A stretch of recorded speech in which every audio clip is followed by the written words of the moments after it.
अस्सलाम वालेकुम नाजरीन। आज हमारे साथ रूहानी स्कॉलर कारी अब्दुल सरफी साहब मौजूद हैं। आज हम इनसे जानेंगे कारी साहब, क्या कभी जिन्नात ने आपको कोई ऑफर की है दोस्ती की, या कोई और आपके सामने पेशकश की है कि हम आपका ये काम कर देंगे वो काम कर देंगे? हाफ साहब, इसमें ना मेरे साथ जिन्नात का यानी जब आप इलाज की फील्ड में आते ना इब्तदा में जी, जिन्नात आप पर उस वक्त ज्यादा इस तरह के हमले करते हैं क्योंकि उस वक्त इंसान जैसे कहते हैं ना कि अभी पूरा ट्रेन नहीं होता और अभी इतना पक्का नहीं होता। हाँ जी, और कुछ मेरी एज भी बहुत कम थी जब मैंने ये फील्ड का चुनाव किया और शुरू कर दिया इलाज। आज से कोई 8 साल पहले की बात है। मैं नया नया फील्ड में आया था, मुझे कोई 1-1.5 साल 2 साल हुए थे। सही।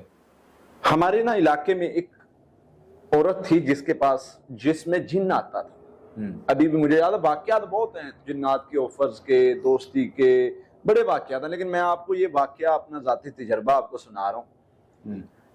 उसमें ना वो औरत में उसको सब मशहूर था इलाके में कि बाबा जी आते हैं इसमें। अच्छा। वो जी, मैं अपना जा रहा था वहां से, तो मैं उसके बेटे को ना मजाक किया करता था कि तुम्हारी वालदा में बाबा जी आते हैं।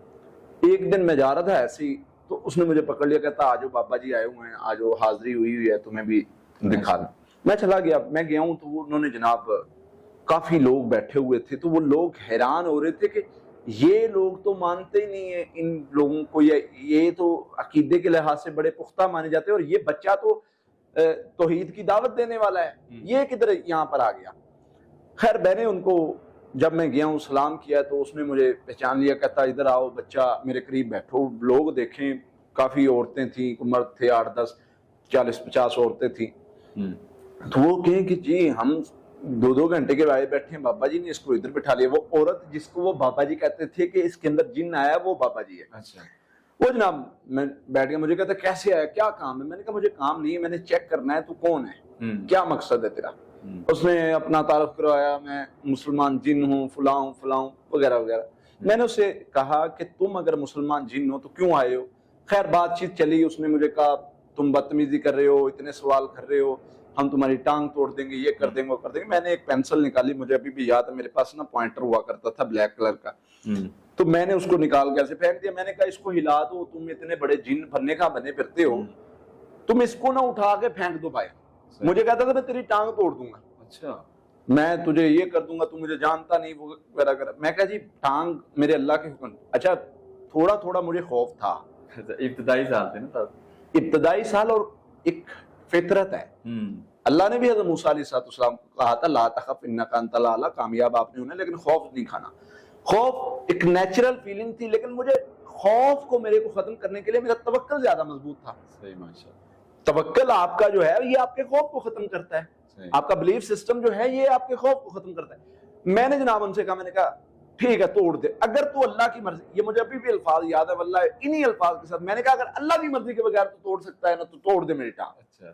खैर मैंने पॉइंटर फेंका, उसने कहा कि ये तो, मैंने दम किया हुआ था उस पर भी, अपने आप पर भी मुझे यकीन था कि मैंने आयतल कुर्सी पढ़ी, ये मुझे टच नहीं कर सकता, इतना मुझे यकीन था। सही, माशाल्लाह। खैर उसने ना फौरी अपना वो रास्ता बदला और मुझे फौरी कहना शुरू कर दिया, नहीं आप लोगों का जो मदरसा है हमारे बच्चे वहां पर पढ़ते हैं, आप लोगों, आपकी वालदा, आप लोग तो हमारे असातिज़ा में से हैं, हम तो नहीं आपको कोई भी नुकसान पहुंचा सकते, वो तो मैं ऐसे गुस्से में कह रहा था वगैरह वगैरह। अब अगली बात, उसने तब मुझे ऑफर की इतने लोगों के दरमियान, अभी भी मुझे वो लोग याद हैं जो वहां पर मौजूद थे, वो गवाही दे सकते हैं। उसने मुझे कहा था कि तुम्हें कभी जरूरत पड़े, अच्छा, ऑफर किया, ऑफर की कि तुम्हें किसी वक्त जरूरत पड़े, कुछ लफ्ज उसने मुझे बताए कि इन अल्फाज, वो मैं अल्फाज यहाँ पर नहीं बताऊंगा, इन अल्फाज को पढ़ के, कुछ कुरानी थे कुछ दूसरे थे, तुमने मुझे आवाज देनी, जहां पर भी तुम्हें जरूरत पड़ेगी ना मैं आ जाऊंगा। मैं बड़ा खुश, सारी बात है, बंदा जो है वो बंदे की एक एज भी शुरू की हो और बंदा नया नया जवान हुआ हो और बंदे को जो है इतनी बड़ी ऑफर मिल जाए, जिन कहे जी तुम्हारे साथ खड़ा हूं, तुमने बस हुक्म करना है, तो बंदे की हवा तो खराब हो जाती है, मेरी खुद खराब हो गई। तो खैर मैं जब आया ना, मगरिब के बाद ये मुकालमा हुआ और ईशा की नमाज जब मैंने पढ़ी, ईशा की नमाज मैंने लेट पढ़ी किसी वजह से, लेकिन तब तक मैं बड़ा खुश था। जब मैंने नमाज पढ़ी ना, जब मैंने पढ़ा इय्याका नअबुदु व इय्याका नस्तईन, तो मेरे ज़मीर ने मुझे झंझोड़ा कि तू झूठ बोल रहा है, तू झूठ बोल रहा है। तूने रब से कहा है कि मैं तुझसे मदद मांगता हूं, तू जिनसे वो करके आ गया एग्रीमेंट। फौरी मैंने उस पर इस्तिगफार किया और एक बार भी उससे काम नहीं लिया, कोई एग्रीमेंट नहीं किया, कोई कुछ नहीं किया। लेकिन उसने बहुत बड़ी ऑफर्स दी थी और इस तरह की ऑफर्स एक बार नहीं कई बार आई, लेकिन मैं कमजोर था, मैं फिसल सकता था अगर मेरा अल्लाह ना मुझे संभालता, और मेरे अल्लाह ने मेरी मदद फरमाई और मुझे संभाला।